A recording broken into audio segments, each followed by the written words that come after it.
مہنگائی، غربت اور بے روزگاری نے ان کا جینا حرام کر دیا ہے۔ موروثی سیاست یا اسٹیٹس کو نے چند سو یا ہزار خاندانوں کو حکمرانی کا موقع دیا، جبکہ عوام 75 سالوں سے فیلڈنگ کر رہے ہیں یا بالنگ کر رہے ہیں۔ چند سو یا چند ہزار خاندان ہیں جو بیٹنگ کر رہے ہیں، چاہے ایک بڑی سیاسی جماعت سے ہوں، چاہے دوسری بڑی سیاسی جماعت سے ہوں یا تیسری بڑی سیاسی جماعت سے۔ پہلے 2 بڑی سیاسی جماعتیں ہوتی تھیں پاکستان میں، اب 3 بڑی سیاسی جماعتیں ہیں پاکستان میں۔ پہلے 2 بڑی سیاسی جماعتوں کی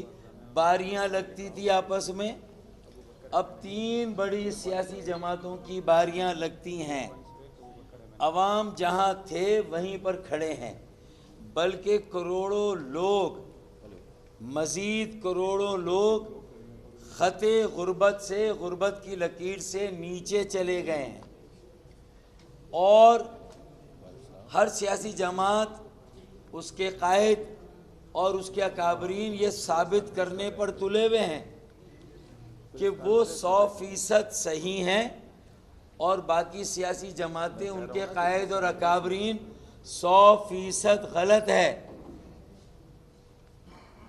جبکہ یہ بات طے شدہ ہے۔ تمام سیاسی جماعتوں، ان کے قائدین اور اکابرین نے اپنی اپنی باری، اپنے اپنے موقع پر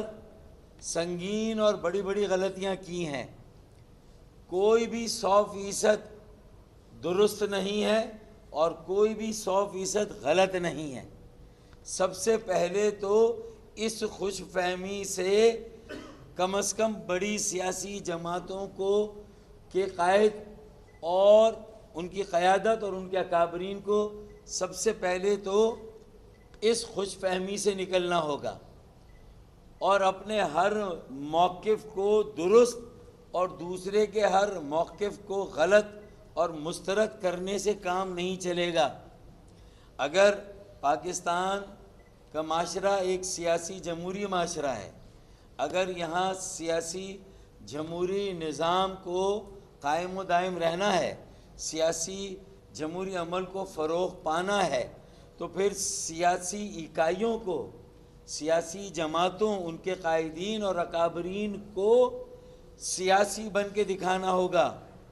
انہیں اپنے اپنے سخت گیر موقف میں لچک پیدا کرنی ہوگی،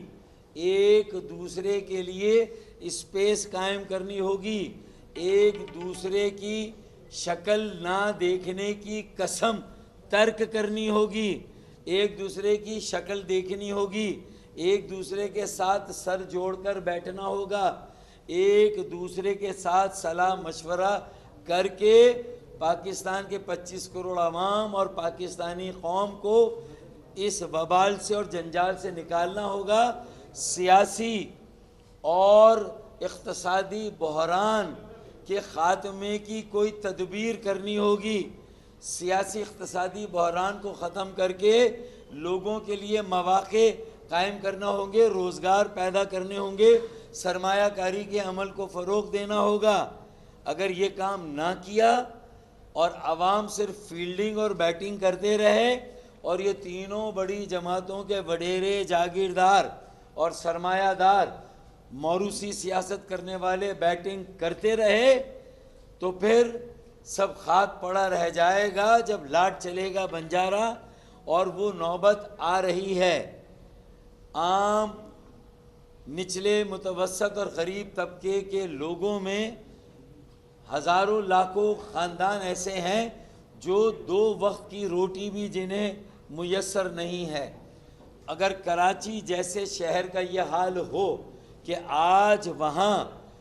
پہلے پانی کا بحران تھا، پھر بجلی کا بحران، پھر اب گیس کی آنکھ مچولی اور گیس کا بحران، اب اس کے بعد ایک مرتبہ پھر آٹے کا بحران بری طرح سے سر اٹھا رہا ہے، اور صوبائی حکومت کی نااہلی، پیپلز پارٹی کی صوبائی حکومت کی نااہلی، ان کی مجرمانہ غفلت یا ان کے کچھ وڈیروں جاگیرداروں کی بدنیتی اور بددیانتی 100 کی 100 ملیں آٹے کی کراچی کی بند ہونے جا رہی ہیں۔ آٹے کا ایک بہت بڑا کرائسس 3-3.5 کروڑ آبادی والے شہر میں اگر یہ آٹے کا کرائسس آ گیا تو اس کے بعد پورے ملک کو سنبھالنا کسی کے بس کی بات نہیں ہوگی۔ تو اس مسئلے پر بھی پی ٹی آئی اور اس کے سربراہ اور قائد کی توجہ ہونی چاہیے، اور پی ایم ایل این کے سربراہ وزیر اعظم شہباز شریف صاحب کی توجہ ہونی چاہیے، ان بڑی جماعتوں کے سربراہوں کی توجہ ان بنیادی مسائل پر ہونی چاہیے۔ کراچی چلتا ہے تو پاکستان چلتا ہے، کراچی پاکستان کو پالتا ہے، 4,000 ارب روپے کا ٹیکس دیتا ہے۔ بنیادی مسئلہ مردم شماری کا، ہر مرتبہ آدھی سے زیادہ آبادی کو لاپتہ کر دیا جائے، اور اس مرتبہ بھی ڈی سی صاحبان، اے سی صاحبان اور شمار کنندگان نے کراچی اور حیدرآباد میں خاص طور پر پورے ملک میں آبادی کے اضافے کی رفتار 2.5 اور 3%، اور کراچی میں بمشکل 1.5 اور 2%، اور سندھ کے کئی شہروں میں 25%، یعنی جہاں افغانی بھی ہیں، بنگالی بھی ہیں، جہاں برمی بھی ہیں، ویتنامی بھی ہیں، جہاں قبائلی علاقوں کے میرے پختون بھائی، جہاں ہزارہ کے ہزارہ وال،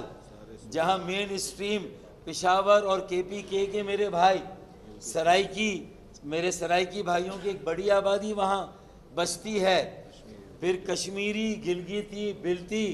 میرے سینٹرل پنجاب کے پنجابی، پوٹہار کے پوٹہاری، اپر پنجاب کے